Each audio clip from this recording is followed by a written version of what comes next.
Since January 2016 to June 2022, there were over 32,000 Canadians who died of opioid overdoses. We have thousands of people federally incarcerated in Canada, and about 70% of them deal with substance use issues.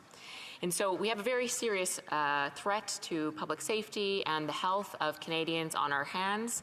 And I do know that all parties in this House want to see recidivism rates reduced and addiction rates reduced, and to save lives and to keep our communities safe. However, we have very different approaches for how we get that accomplished, but I think the debate today has been very illuminating, and I appreciate the perspectives of all parties. But I do think this Conservative approach is a solid one, Madam Speaker, and I applaud the members who brought it forward. And so, again, as I mentioned, there are over 30,000 people who've died just of opioid overdoses in the last number of years, and we have many, many people in federal penitentiaries that are addicted to drugs. And in fact, since the pandemic, we have about 20 people a day who die of opioid overdoses. It's getting far worse. If you look back in 2016, there were about 8. So already terrible, but now just a few years later, it's 20 people a day. And I hear from my constituents all the time, and I have visited communities across the country, and tent cities, and open dangerous drug use on the streets, and violent crime, petty crime, and deaths of loved ones from drug addiction is impacting every single neighborhood in this country.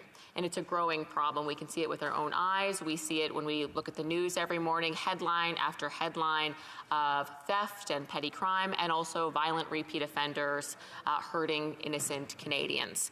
And I do believe that these are all very linked.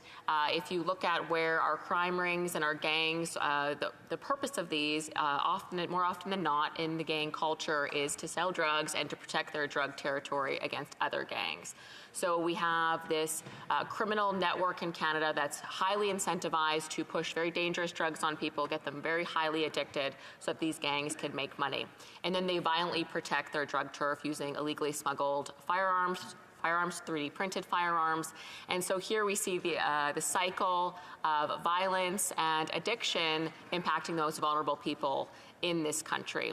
And the direction of this has only gotten worse under the current government. Unfortunately, again, over 32,000 people have died just of opioid overdoses alone in the last number of years.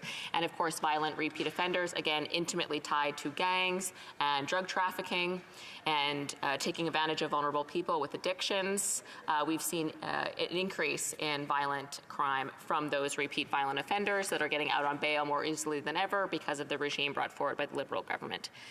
And so what we have today, we have an opportunity to do something real about this and end the revolving door of inmates in and out of prison. This is a huge issue. Part of what's happening is we have highly addicted individuals who commit crimes and then go to prison and don't receive the treatment that they need to recover.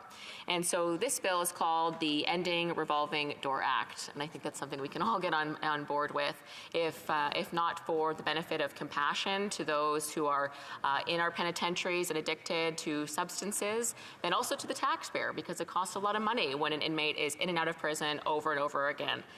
And also, it will make our penitentiaries and the corrections staff that work in them safer if we have individuals who are dealing with substance abuse that often can manifest in very violent ways. If we can get them rehabilitation, even better for everyone. So this bill has very lofty and high goals that I very much support, and I think it goes about it in a very smart way. So in particular, the legislation would allow for a part of a federal penitentiary to be turned into a rehabilitation facility. So again, our existing penitentiary infrastructure, let's turn part of it into a rehab given the high number of inmates addicted to substances. So I think that's a great idea. They're there anyway. Let's have an intensive option where if they choose, they can go get some rehab and perhaps recover from their addictions. And when they're released from the penitentiary, they have a much better opportunity, a much better chance of living a fulsome, law-abiding life if they receive the care and the support and the compassion that they need. And ultimately, the bill is designed very well in the sense that it has the discretion up to the judge, which I think is important in this regard in particular. And it's only for low, non-violent crimes. So we're not talking about folks with life sentences. We're talking about low-level crimes that are committed to federal penitentiaries. So I think that is important, especially just as a start for this. Let's see how it goes. And if it works really well, great. Then we can talk about different expansions if that is what's needed. But I think this is a great place to start, and it's the safest place to start this very innovative idea. And so it's up to the judge, and then ultimately it's up to the individual. That person is given a choice, and then they can choose if they want to go to the rehab part of the facility. And they still have to serve the same amount of time, but it is in a facility, or in a part of the facility that is built for that rehab. And I think that that's really great if you're of the opinion and of the philosophy that people who have substance use issues, that you really want them to access recovery and fully recover and live fulsome lives, which is certainly the conservative perspective. Addictions is a mental health issue, and we can help a lot more people if we have a lot more access to mental health and rehabilitation supports. And this getting just right to the source. Again, I have visited federal penitentiaries, and they are very tough places. It is, I recommend every legislator in this place go and visit a federal penitentiary. They are tough places to be, and not necessarily, especially if they're an older penitentiary, it's not necessarily a place that was built or conducive to rehabilitation. So the idea that we would sort of reformulate the structure in there to be specifically designed to support those that need that extra compassion and that mental health care and those rehab supports, I think it's a great idea. They're there anyway, give them some freedom if the judge decides it's safe to do so, to actually access rehabilitation and get a real shot at recovering. It's good for them, it's good for their loved ones who want to see them survive, and ultimately it's good for them when they are released from the federal penitentiary. And so I mentioned at the beginning that I think all parties have the ultimate goal of reducing recidivism, which is very high and very costly to the taxpayer and very, very harmful to the individual who's in and out of jail over and over again. I think everyone agrees. That's not great, let's fix it. Also, everybody in this House repeatedly talks about addictions and how many people have died. What's not in common is how we all approach that. But I do think that the way this bill is structured, it gives an innovative solution to this that could be supported by all parties if they want to give it a shot. I say, why not? This could be a real option to save lives and support a reduction of recidivism rates. One thing that I would say that the Liberals have done sort of would be, I suppose, their solution to the issues that I've outlined, that people have outlined today regarding this bill and the goal it's trying to solve, is something that I can't get behind, and that's the prison needle exchange program.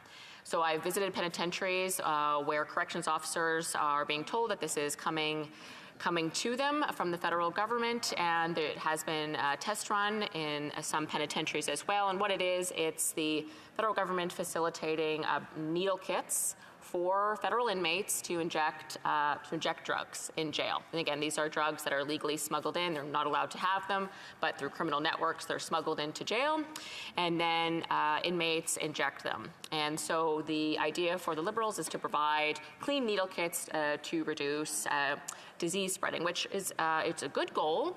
However, we're talking about in many cases, the most dangerous people in Canada, and providing them, for all intents and purposes, tiny little knives that they can put their own blood into, a whole host of liquid substances, and use to hurt themselves, use to hurt corrections officers and other inmates. Corrections officers have spoken to me about the fear they have about this, and inmates themselves are very concerned. In fact, a women's federal penitentiary in Alberta has written a very strong petition to the federal government pleading and demanding that they do not introduce these needles into their prisons. They will not feel safe. They don't want them. This is from the women inmates themselves, and yet it is coming, Madam Speaker. So I'm very concerned about that, and I'm very concerned about the safety of our corrections officers. So I do feel that this bill is designed in a way that's not supposed to be divisive. It's an innovative idea. I think we should all be able to get behind it. It is an approach that is safe and focused on safety and turning part of a federal penitentiary into something very positive, a rehabilitation facility. So I very much support that and the ultimate objective of reducing recidivism and improving recovery rates for inmates and the vulnerable populations there. And just to conclude, I'd like to thank the member from Kelowna Lake Country and Kootenay, Columbia for their hard work on this bill. It's a conservative bill. Very proud of my colleagues. And just with my last 20 seconds, Madam Speaker, I'd like to thank all the corrections officers and parole officers in this country who put their lives on the line to keep us safe and to do the hard work to help rehabilitate our inmates. And just to finally conclude, I would like to acknowledge the 2 Edmonton police officers who were recently killed on the job, Constable Travis Jordan, who's 35, and Constable Brett Ryan, 30 years old. We have incredibly hardworking men and women in our justice system, and it is always tragic when we have deaths, and I just want to acknowledge that we're thinking about the families. Thank you very much.